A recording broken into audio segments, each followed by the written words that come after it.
मदत करणार आहे म्हणजे आपल्या जवळ तर रीडिंग आम्ही बाजूला बसलेला आहे एवढं होते नवीन बनवायला काय 45 मिनिटं लागतात विधान आपली मालमत्ता आहे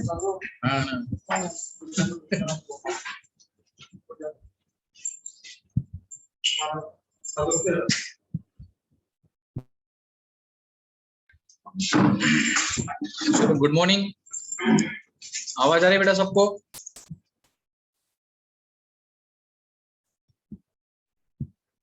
यस सर। ओके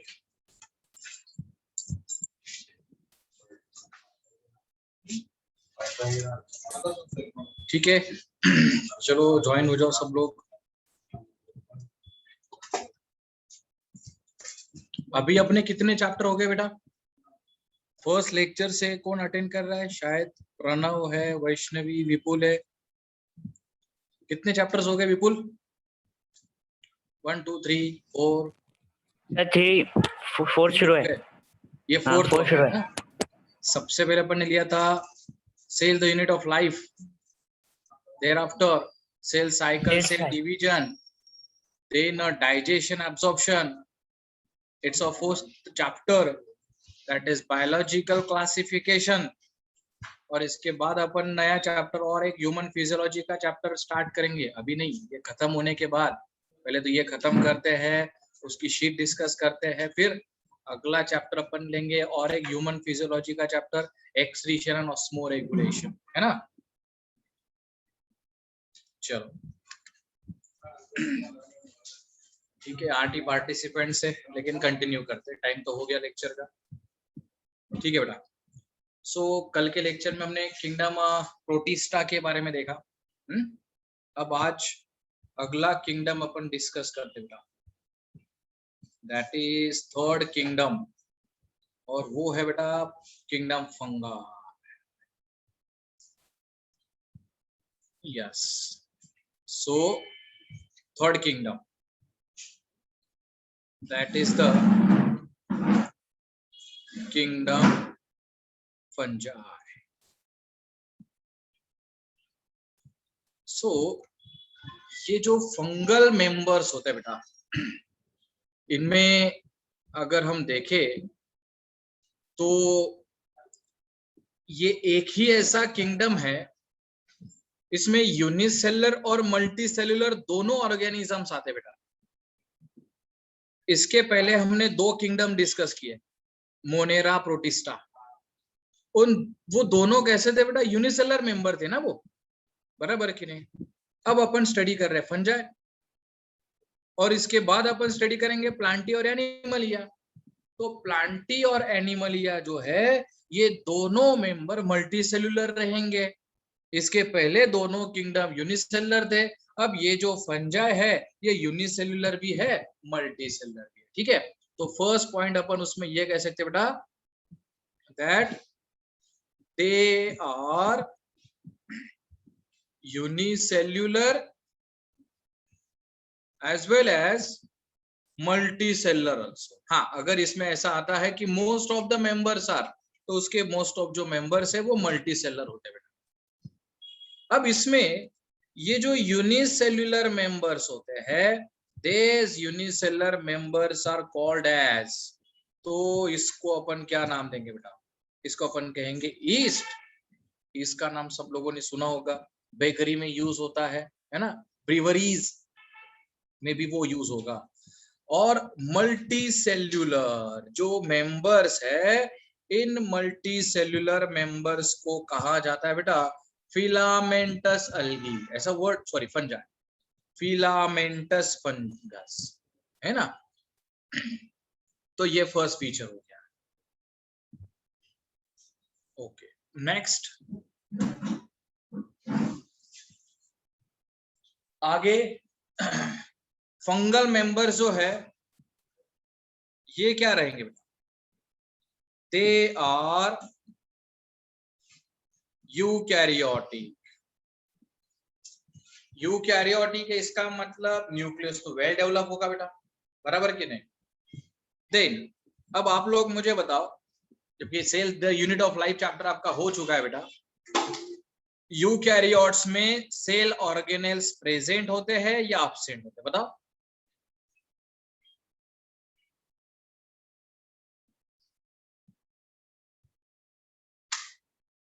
चलो आंसर आ गया, सेल ऑर्गेनेल्स आर प्रेजेंट, बराबर कि नहीं?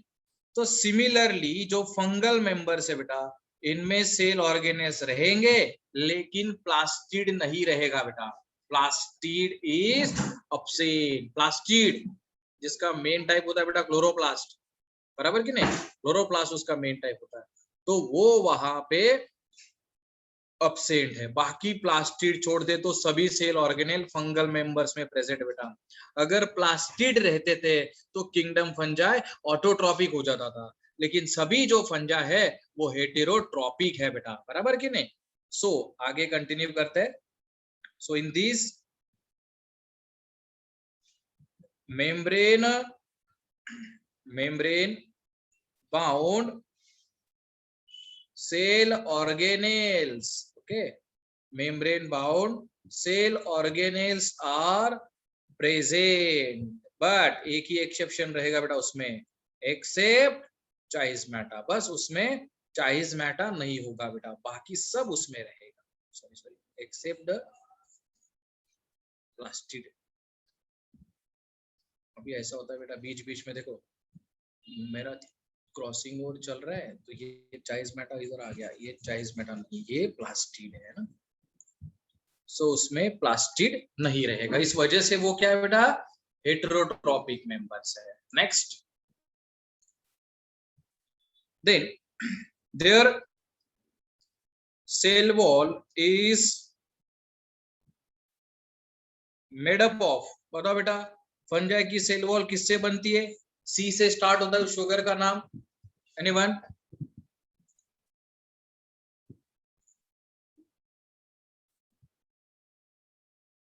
Good, that is the chitin, है ना। Cell wall of fungi is made up of chitin. अब मैंने आपको cell the unit of life में पढ़ाया था बेटा, बैक्टीरिया की सेल वॉल किससे बनती है? बैक्टीरिया की cell wall P, P for what बोलो?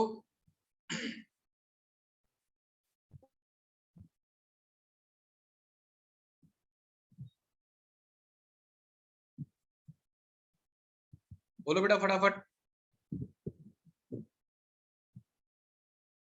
करेक्ट है, पेप्टिडोग्लाइकेन था कि नहीं?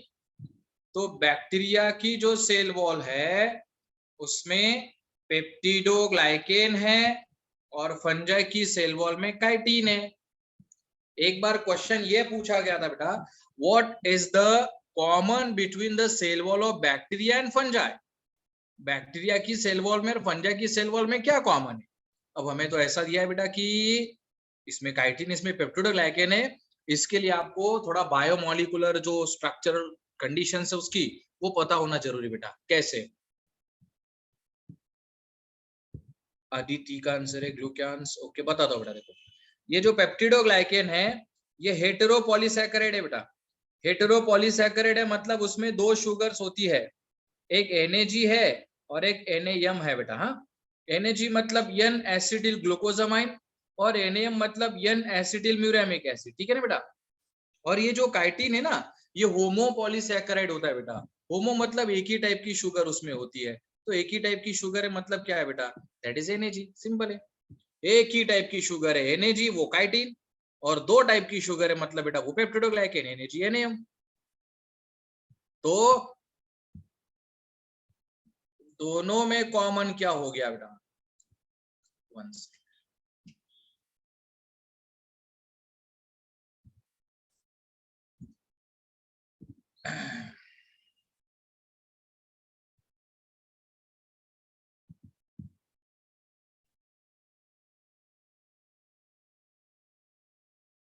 यस, तो दोनों में कॉमन क्या हो गया? NAG, N एसिटिल ग्लूकोजामाइन नाम की जो शुगर है, ये दोनों में क्या हो गया बेटा? कॉमन।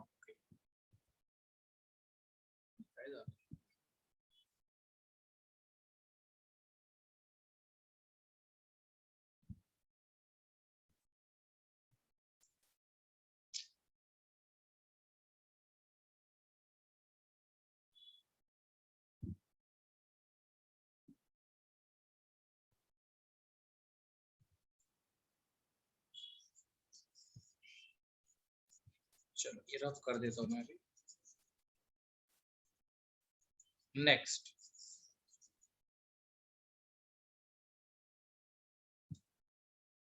तो फिर इसमें अभी ये इंपॉर्टेंट वर्ड हो गया बेटा काइटिन, इसमें प्लास्टिड तो नहीं है, बाकी ऊपर तो हमने देखा कि उसमें यूकैरियोट प्रोकैरियोट दोनों मेंबर्स है। नेक्स्ट, अब ये जो फंगल मेंबर्स है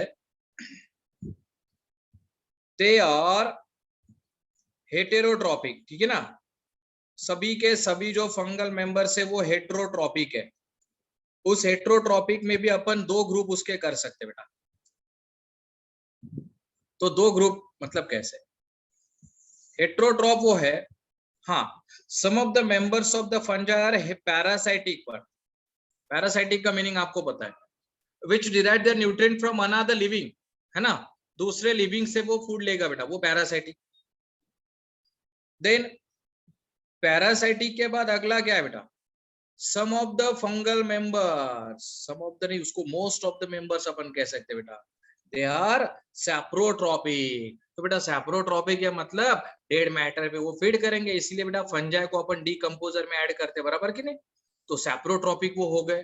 और कुछ फंगल मेंबर्स ऐसे है बेटा जो सिम्बायोटिक है।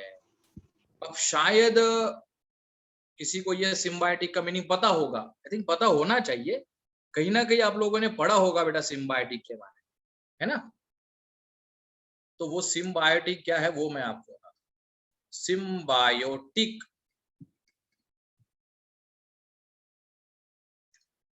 किसी को पता बेटा सिम्बायोटिक मतलब क्या है? Yes, good, very good Aditi, example correct उसका। तो देखो बेटा सिम्बायोटिक एसोसिएशन का मतलब क्या है, सिम्बायोटिक एसोसिएशन मतलब ये है बेटा दो ऑर्गेनिज्म साथ में ग्रो होते बेटा, two organisms are living close together, दो ऑर्गेनिज्म एक दूसरे के साथ में ग्रो हो रहे बेटा, और दोनों का एक दूसरे को बेनिफिट हो रहा है। बात समझ में आ रही बेटा, गिव एंड टेक मैकेनिज्म है वो। Okay, symbiotic association means it is the mutualism between to organisms, between two organism, दो ऑर्गेनिज्म अलग अलग स्पेसीज के बेटा वो साथ में ग्रो हो रहे हैं, जिसमें दोनों को एक दूसरे का बेनिफिट हो रहा है बेटा, बोथ आर बेनिफिटेड, दोनों को एक दूसरे का बेनिफिट हो रहा है बेटा, उसको अपन कहेंगे symbiotic association, mutualism between two organism where both are benefited. ये हो गया बेटा एक कंसेप्ट सिम्बायोटिक। तो सिम्बायोटिक फंगस कौन से, उसके दो एग्जांपल्स है। अभी जैसे कि अदिति ने एक एग्जांपल जो बताया ना अलगल और फंगल, तो वो जो एसोसिएशन है वो ये है बेटा, कौन सा, lichen. Now what is the lichen, lichen is the symbiotic association between what, that is algae and fungi। देखो बेटा algae और fungi दोनों साथ में ग्रो हो रहे हैं, दोनों साथ में ग्रो हो रहे, दोनों को एक दूसरे का बेनिफिट होगा, किसको किसका क्या बेनिफिट होगा वो देखते बेटा। हाँ, अब ये अलगल मेंबर मतलब बेटा ये तो प्लांट का मेंबर हो गया ना, तो प्लांट का मेंबर है मतलब ये जो अलगी है, इस अलगी से फंजाई को क्या मिलेगा बेटा, फंजाई को फूड मिलेगा ना, ऑटोट्रॉपिक मेंबर है वो उसको वहां पे फूड का सप्लाई करेगा, और उसके बदले में ये जो फंगा है ये क्या देगा बेटा अलगी को, ये फंजाई अलगी को सॉइल में से कुछ मिनरल्स देगा, बराबर है, मिनरल्स के साथ उसको ग्रो होने के लिए स्पेस भी वो देता है बेटा, शेल्टर देगा, तो ये दोनों का एक दूसरे को बेनिफिट हो गया। तो अलगी को प्लस मैंने लिखा बेटा पॉजिटिव है मतलब बेनिफिट, फंजाई को भी बेनिफिट, दोनों को एक दूसरे का बेनिफिट हो रहा है, उसको अपन कहेंगे बेटा लाइकेन। ये हो गया बेटा पहला एसोसिएशन। ओके, और एक एग्जांपल मैं आपको बताता हूँ सिम्बायोटिक एसोसिएशन का, दो एग्जांपल्स हमें यहाँ पे दिए बेटा उसके, और सेकंड वन इज माइकोराइजी। या फिर इसको क्या कहना बेटा, माइकोराइजा या माइकोराइजी। तो भैया माइको क्या है, माइको मतलब फंजाई। दो वर्ड्स हमेशा ध्यान में रखना बेटा, माइको मतलब फंजाई। अभी कोरोना केस में आप लोगों ने सुना होगा म्यूकर माइकोसिस, बराबर कि नहीं बेटा। माइको मतलब वो फंगस की वजह से हो रहा है। और दूसरा वर्ड आता है बेटा फाइको। तो फाइको का मीनिंग क्या लोगे आप लोग, अलगी। माइको मतलब फंजाई, फाइको मतलब अलगी। तो ये माइकोराइजी जो है, इसमें भी दो ऑर्गेनिज्म साथ में ग्रो होंगे बेटा। वो दो ऑर्गेनिज्म कौन से, वो मैं आपको बताता हूँ। Mycorrhiza is also an symbiotic association. किसके बीच का बेटा ये, that is the fungi and second member is, that is the roots of higher plants. क्या रहेंगे बेटा उसमें, हायर प्लांट्स के रूट्स भी रहेंगे। फिर अभी आपके मन में सवाल आएगा कि सर ये फंजा और रूट्स ऑफ हायर प्लांट में दोनों में किसको किसका क्या बेनिफिट होगा, बराबर कि नहीं। सो उसमें होगा क्या, अब मान लो बेटा ये प्लांट का रूट है ना, ये प्लांट रूट है।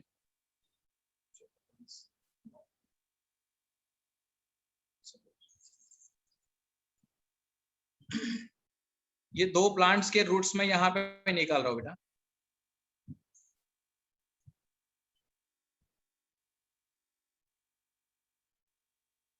इसमें ये रूट हेयर्स है, ठीक है ना। ये रेड कलर में क्या है बेटा, ये रूट्स है। रूट हेयर्स तो सभी रूट्स में होते हैं बेटा, लेकिन इसमें से एक फंगस के साथ, ये जो रूट है बेटा, इसके साथ ऐसे ये फंगस ग्रो हो गया, देखो बेटा। तो फंगस ग्रो होने की वजह से देखो बेटा ये दो प्लांट है, ये ए प्लांट और ये बी प्लांट। अब बी प्लांट में ये ब्लैक कलर में क्या दिख रहा है बेटा आपको, ये फंगस है। अब ये फंगस यहाँ पे ग्रो होने की वजह से क्या हो गया बेटा, उसका सरफेस एरिया बढ़ गया ना। तो जितना सरफेस एरिया बढ़ेगा, उतना वो जो फंगस है वो उस प्लांट को हेल्प करेगा बेटा। किसके लिए, that it helps the plant for the absorption of minerals. Minerals के एब्जॉर्प्शन में वो उसको हेल्प करेगा बेटा। ये हो गया उसका क्राइटेरिया, बराबर है। आगे प्रोसीड करते हैं। अब रूट्स ऑफ हायर प्लांट क्या करेंगे फिर, ये रूट्स ऑफ हायर प्लांट उस फंजाई की ग्रोथ के लिए कुछ शुगर और कुछ प्रोटीन्स की जरूरत होती है, नाइट्रोजन कंटेनिंग सब्सटेंस, वो फंजाई को देखो बेटा। और यहाँ पे भी दोनों का एक दूसरे को बेनिफिट हो गया, दैट इज आल्सो म्यूचुअलिज्म। तो बेटा यहाँ पे इस तरह से मैंने म्यूचुअलिज्म की मैकेनिज्म आपको बताई। क्या दोनों कंसेप्ट और एग्जांपल्स आपको समझ में आ गए, रिप्लाई करो बेटा फटाफट।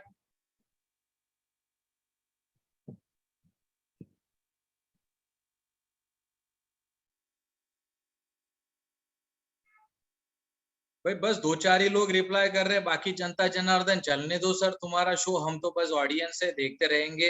अगर हमें लगता है तो हम रिप्लाई करेंगे, नहीं तो बस आप कंटिन्यू करो।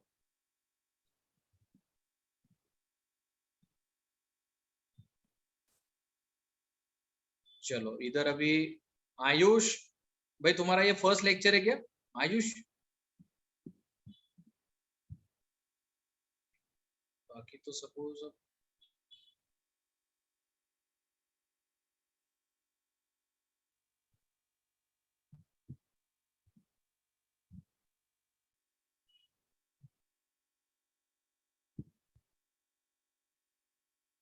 ठीक है, चलो आगे करते हैं।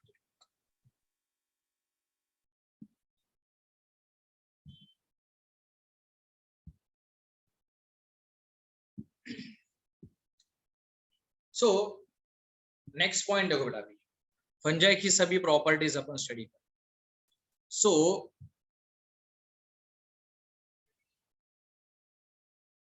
Body of fungi is made up of, देखो बेटा फंजाई की जो बॉडी है वो किससे बनेगी बेटा, that is made up of hyphae. ठीक है बेटा, ये देखो body of fungi is made up of hyphae. तो भैया सवाल ये है कि ये हाइफी क्या है फिर, व्हाट इज द हाइफी। तो देखो बेटा, आप लोगों ने जो ब्रेड पे ग्रो होने वाली जो फंजाई है वो तो देखी होगी, वैसे थ्रेड जैसी होती कि नहीं वो, अगर हम उसको माइक्रोस्कोप में देखें तो थ्रेड जैसी वो दिखती है। तो उस थ्रेड लाइक स्ट्रक्चर को देखो बेटा, ऐसे ये एक थ्रेड है, यहाँ पे ऐसे ये पूरा बराबर कि नहीं, और नेटवर्क जैसा पूरा फैला हुआ था, तो उसको कहा जाता है हाइफी। क्या कहेंगे बेटा उसको, हाइफी। अब ये जो हाइफी है इसके दो टाइप्स होते हैं बेटा। सो टाइप्स ऑफ हाइफी, हाइफी के दो टाइप्स है बेटा। That is first one is septate hyphae, septate hyphae, and second one is what, aseptate hyphae। ये दो types.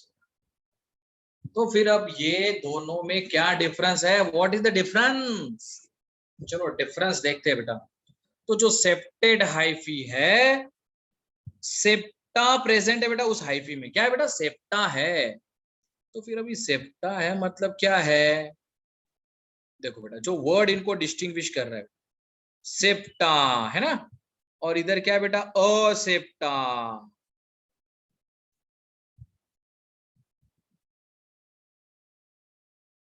Internal wall, very good Aditi, correct है। तो देखो बेटा क्या होता क्या है, अब मान लो यहां पे ये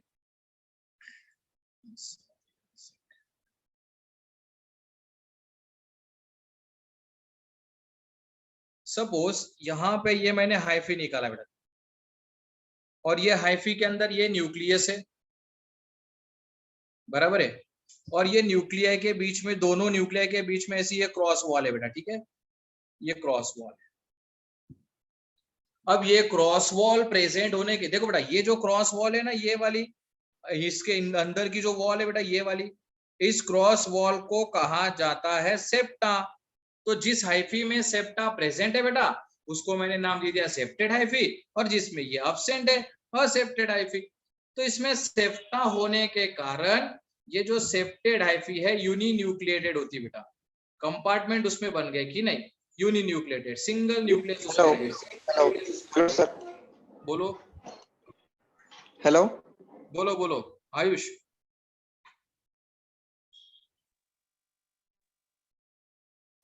आयुष को कोई डाउट है, ये तेरी आवाज चेक कर रहा था भाई।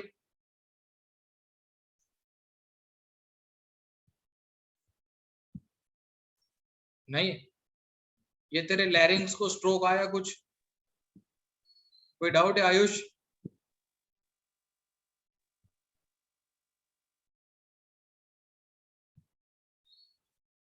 चलो आगे। तो ये सेप्टा होने के कारण ये हमेशा क्या होता है बेटा, यूनि न्यूक्लिएटेड होता है।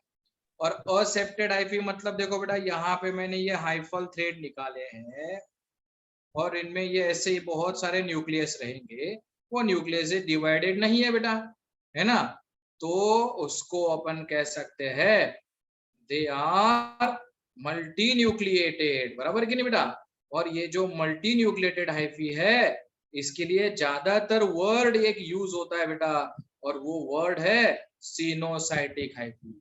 क्या नाम दे दिया बेटा, coenocytic hyphae, multi nucleated. Accepted होता है, सेप्टा उसमें अब्सेंट होती है। दोनों हाइफीज में डिफरेंस क्लियर हो गया बेटा, बोलो बोलो फटाफट फटाफट।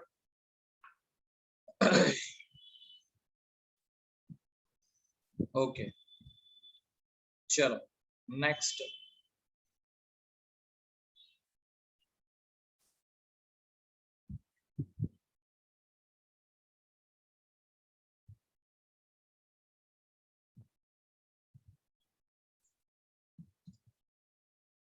then that network of hyphae is called as, तो हाइफी का जो नेटवर्क है बेटा that is called as a mycelium. देखो बेटा क्या नाम दिया, माइसिलियम, उसको मैंने नाम दिया हाइफी का नेटवर्क। मतलब देखो बेटा ये एक हाइफी होगी मान लो, ठीक है, और ये दूसरा हाइफी हो गया, तीसरा हाइफी, तो ये सब हाइफीज ऐसे एक दूसरे को इंटरकनेक्टेड रहेंगे और फिर वहां पे नेटवर्क लाइक स्ट्रक्चर बनेगा बेटा, और उसी नेटवर्क लाइक स्ट्रक्चर को अपन क्या नाम देंगे बेटा, उसको माइसिलियम अपन नाम देंगे। सो ये एक हो गई कंडीशन उसमें माइसिलियम। नेक्स्ट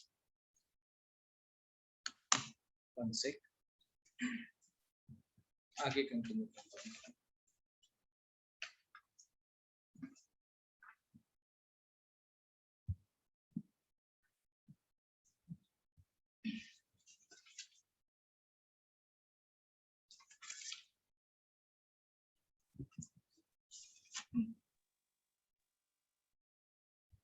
अगला जो पॉइंट है बेटा वो है reproduction.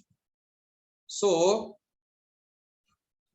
Fungi can reproduce by, तो फंजाई में रिप्रोडक्शन की अलग अलग मेथड्स है बेटा, 3 मेथड्स अपन उसको कह सकते। That is first one is vegetative reproduction, second one is asexual reproduction and third one is sexual reproduction. देखो बेटा ये 3 टाइप्स है। अब इसमें से आपको तो पता है बेटा, with asexual reproduction it do not involve any kind of fusion of gametes, while sexual reproduction involves the fusion of gamete।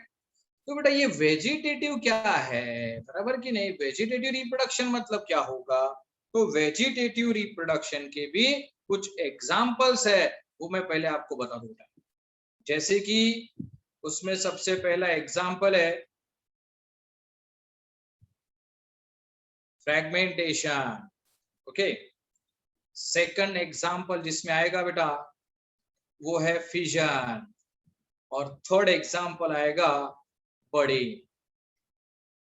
चलो अब मैं इनकी मैकेनिज्म आप लोगों को बता दूंगा, वैसे आप लोग फैमिलियर होंगे ही इन सभी टाइप से। फिजन तो हमने बेटा बैक्टीरिया में भी देखा था, बाइनरी फिजन है ना, one cell gets split into 2 daughter cells, तो वही तो फिजन है वो। अगला आता है फ्रैगमेंटेशन। तो फ्रैगमेंटेशन मतलब क्या होगा, देखो बेटा है ना, फ्रैगमेंटेशन मतलब क्या होगा,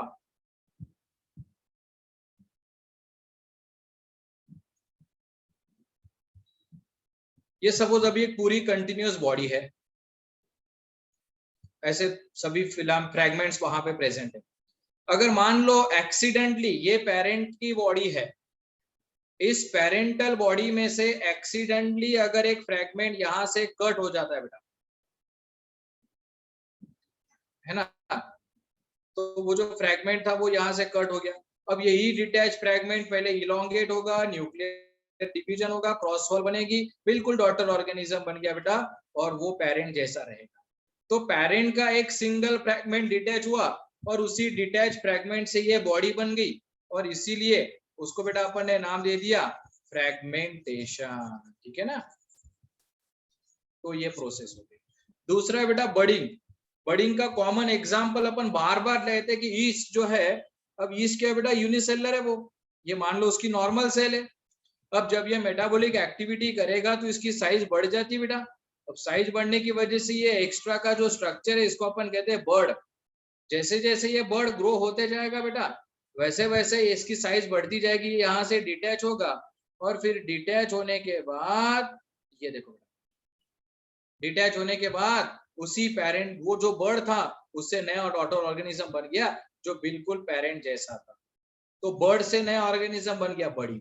तो मतलब बेटा वेजिटेटिव रिप्रोडक्शन में ऐसी मोड्स होती है जिसमें पेरेंट की ही बॉडी का कोई एक स्पेसिफिक पार्ट है, उसी से नया डॉटर ऑर्गेनिज्म बनता है, उसको अपन कहते हैं बेटा वेजिटेटिव प्रोपगेशन। ओके, अब अदिति का क्वेश्चन है कि difference between fragmentation and regeneration. देखो बेटा Aditi, both concepts are similar but difference ये है कि उसी मेथड का रीजनरेशन, ये वर्ड अपन यूज करते हैं एनिमलिया के लिए। अभी एनिमल्स में रीजनरेशन का फेनोमेनन है प्लैनेरिया, है ना, और ये फ्रैगमेंटेशन का फेनोमेनन अपन प्लांट में यूज करते हैं। बाकी मैकेनिज्म दोनों में सेम है, दोनों में डैमेज पार्ट से नई बॉडी बन सकती है। ठीक है अदिति, क्लियर? Okay next. अब सेकंड जो मोड है बेटा कौन सा है? That is asexual reproduction. इसमें गैमेट का फ्यूजन तो नहीं होगा। हाँ पहले तो मैं बेटा असेक्सुअल रिप्रोडक्शन के एग्जांपल्स आपको बता दूं। असेक्सुअल रिप्रोडक्शन में मतलब उसमें कुछ ना कुछ स्पोर्स होते हैं। हाँ तो स्पोर्स कौन कौन से बेटा? दैट इज द कोनिडिया, ये स्पोर्स के नाम है बेटा सर, कोनिडिया, या उसी को अपन कहते हैं स्पोरेंजियोस्पोर्स। ठीक है बेटा। देन जूस्पोर, ये सब किसके एग्जांपल्स हो गए बेटा? Asexual reproduction. और जो सेक्सुअल रिप्रोडक्शन है, इस सेक्सुअल रिप्रोडक्शन में भी कुछ स्पोर्स होते हैं।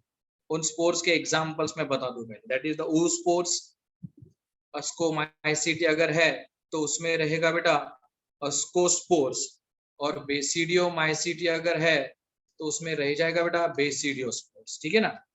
ये सब क्या है? Sexual reproduction. ये सेक्सुअल रिप्रोडक्शन के टाइप से स्पोर्स है। अब ये सेक्सुअल रिप्रोडक्शन जो प्रोसेस है जिसमें गैमेट्स का फ्यूजन होने वाला है, तो इसकी 3 स्टेप्स है, वो 3 स्टेप में आपको बता।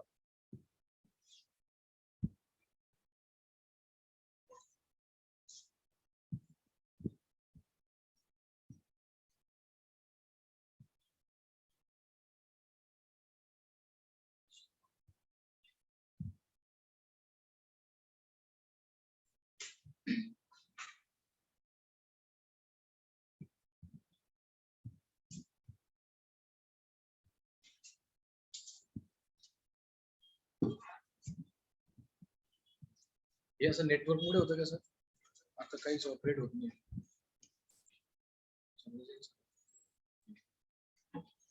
हाँ, ते याचा सॉफ्टवेअर.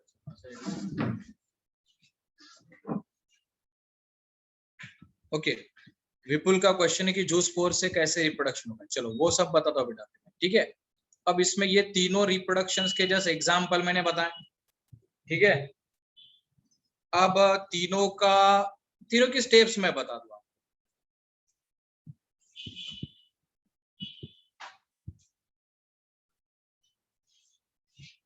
तो सबसे पहले तो अभी स्टेजेस डिस्कस करते हैं sexual reproduction. Stages of sexual reproduction.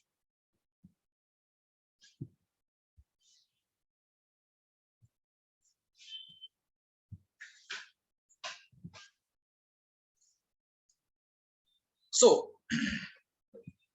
Sexual reproduction, Vipul के क्वेश्चन का भी आंसर मैं देता हूँ. जूसपोर वाला कंसेप्ट. ठीक है. अब सबसे पहली स्टेप आती है सेक्सुअल रिप्रोडक्शन में, वो है बेटा प्लाज्मोग्यामी. Okay प्लाज्मोग्यामी.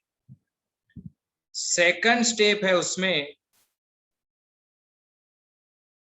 कैरियोग्यामी.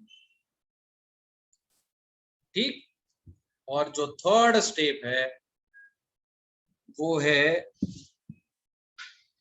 Meiosis.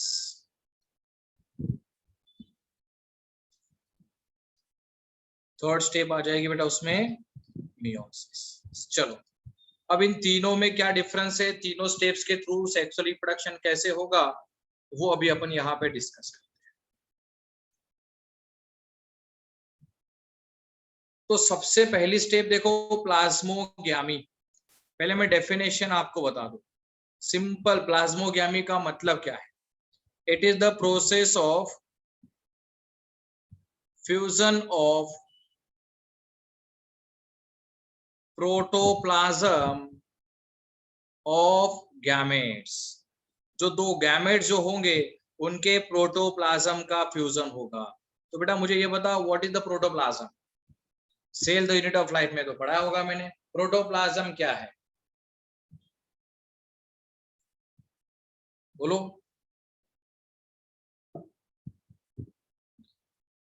Protoplasm anyone?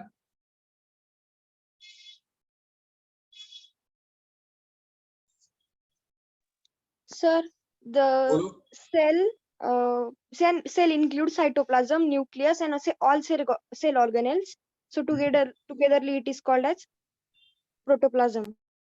Okay, सो प्रोटोप्लाज्म का सिंपल मीनिंग ये होता है बेटा, प्रोटोप्लाज्म इज इक्वल टू, देखो बेटा ये सेल है, ये सेल वॉल है, और इस सेल वॉल के अंदर ये साइटोप्लाज्म है, बराबर कि नहीं? और यहाँ पे ये न्यूक्लियस है बेटा, है ना? लेकिन प्रोटोप्लाज्म कौन सा? साइटोप्लाज्म प्लस न्यूक्लियस, ठीक है बेटा? Cytoplasm plus nucleus is equal to protoplasm, बराबर है? तो सबसे पहली जो स्टेप है उसमें क्या होने वाला है? गैमेट्स के प्रोटोप्लाज्म का फ्यूजन होगा। कैसे होगा वो बताता हूं मैं आपको भी।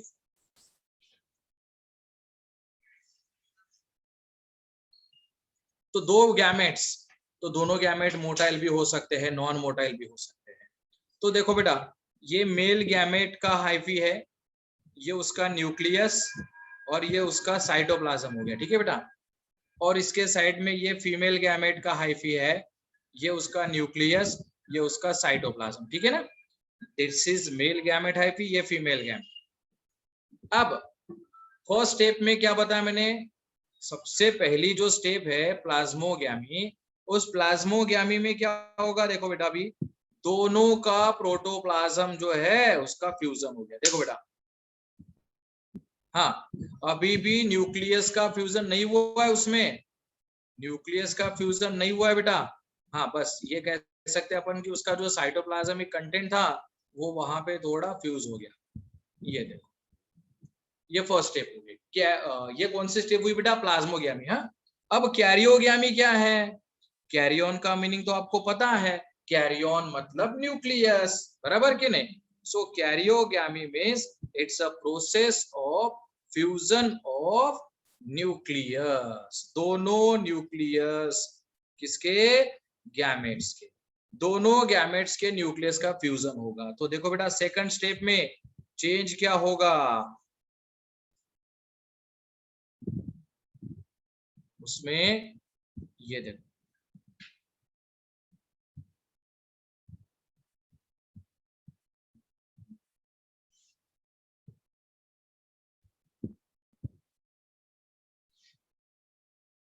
तो यहाँ पे ये फीमेल गैमेट का न्यूक्लियस और ये मेल गैमेट का न्यूक्लियस, दोनों का फ्यूजन हो गया, और दोनों के फ्यूजन से वहां पे ये बन गया। अब क्या बनेगा बेटा? जायगोट, बराबर कि नहीं? अब इसी जायगोट का, जायगोट मतलब उसका नेचर क्या हो जाएगा बेटा? डिप्लॉइड, बराबर है? और इसी जायगोट का क्या होगा? मियोसिस होगा, और इसी जायगोट के मियोसिस से वहां पे स्पोर्स बनेंगे, है ना? मियोसिस, तो मियोसिस होगा मतलब वहां पे बनेंगे स्पोर्स। तो स्पोर्स हमेशा क्या होते हैं बेटा? हैप्लॉइड होते हैं, क्योंकि मियोसिस तो रिडक्शन डिवीजन है। फिर यही जो स्पोर्स है ये आगे जाके जर्मिनेट होगा और नया हाइफी वो डेवलप करेगा। नया हाइफी मतलब नया फंगल वहां पे डेवलप। तो ये इस तरह से उसका रिप्रोडक्शन कंप्लीट होता है। तीनों स्टेप समझ में आ गए सबको? Yes, sir. Okay,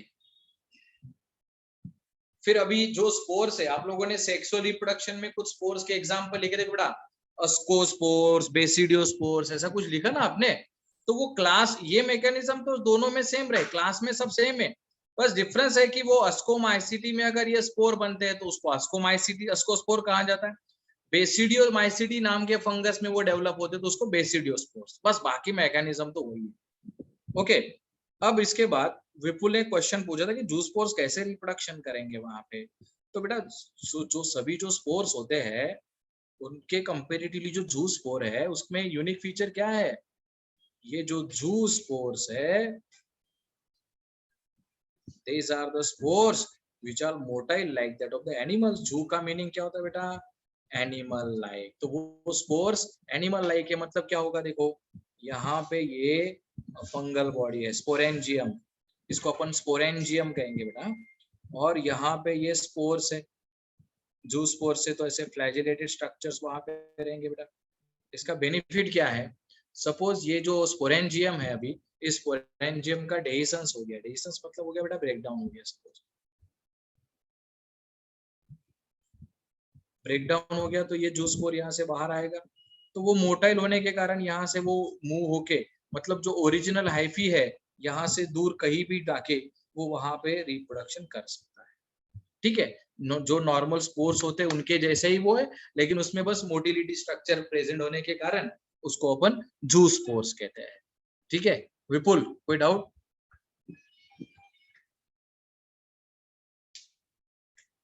no sir. Okay चलो नेक्स्ट,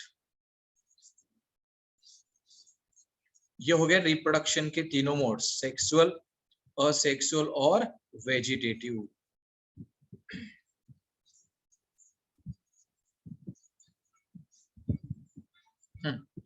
अब इसके बाद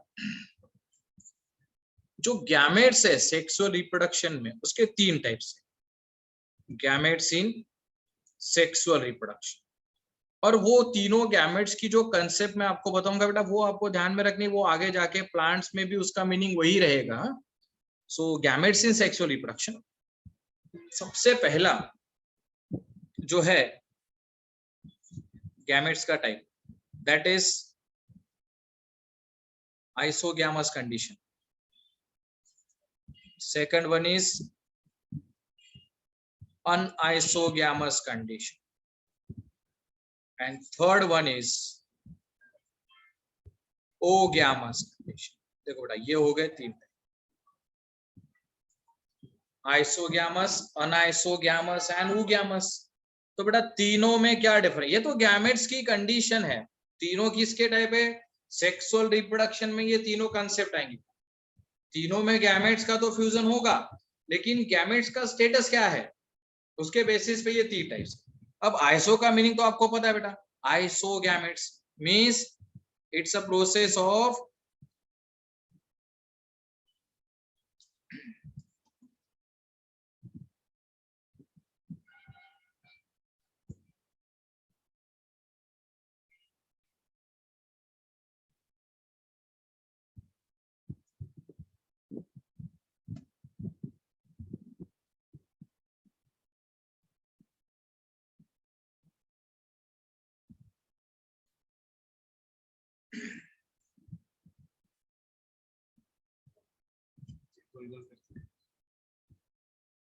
एक सेकंड कनेक्ट रहो।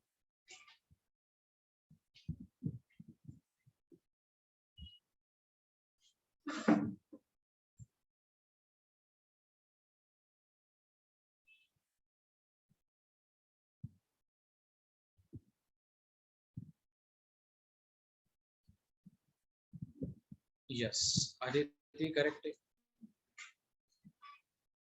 आइसोगैमस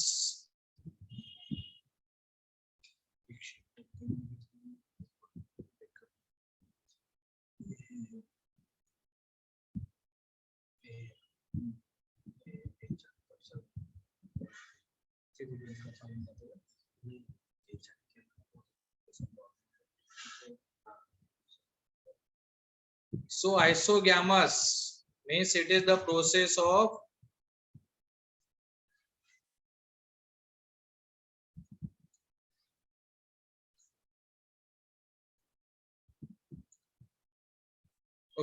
isogamous मतलब क्या होगा बेटा, it's a process of fusion of two. देखो बेटा आइसो मतलब सेम है ना, आइसो का मीनिंग होता है सेम, लेकिन सेम क्या, morphology same. So it's a fusion of two morphologically similar gametes. दो मॉर्फोलॉजिकली सिमिलर गैमेट्स का जो फ्यूजन होगा उस फ्यूजन को अपन कहेंगे बेटा आइसोगैमेट। मॉर्फोलॉजी मतलब एक्सटर्नल स्ट्रक्चर सेम होगा। अब मान लो बेटा ये एक मेल गैमेट है और बिल्कुल उसके जैसा फीमेल गैमेट है, तो एक्सटर्नली अगर देखे तो दोनों तो सेम ही है, तो वो आइसोगैमस होगा, है ना। आइसोगैमस के अपोजिट है बेटा अनआइसोगैमस। मतलब बस एक ही वर्ड चेंज करना है ऊपर के डेफिनेशन में, that is the process of fusion of two morphologically different gametes. दो ऐसे गैमेट्स जिनकी मॉर्फोलॉजी डिफरेंट रहेगी, उनका अगर फ्यूजन है तो वो अनआइसोगैमस रहेगा।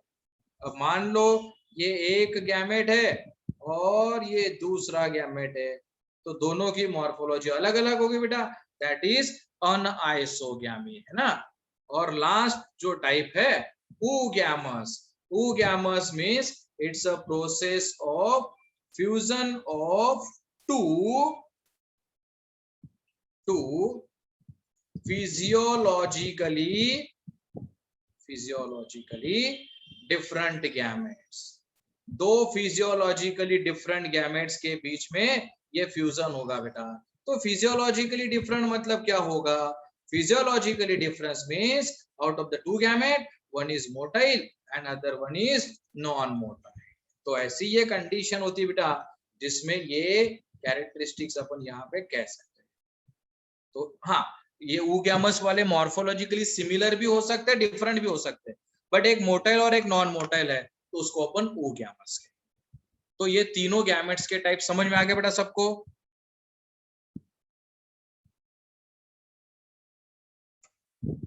Yes, बोलो sir. फटाफट। ओके ठीक है, तो ये इसके सभी फीचर्स हो गए।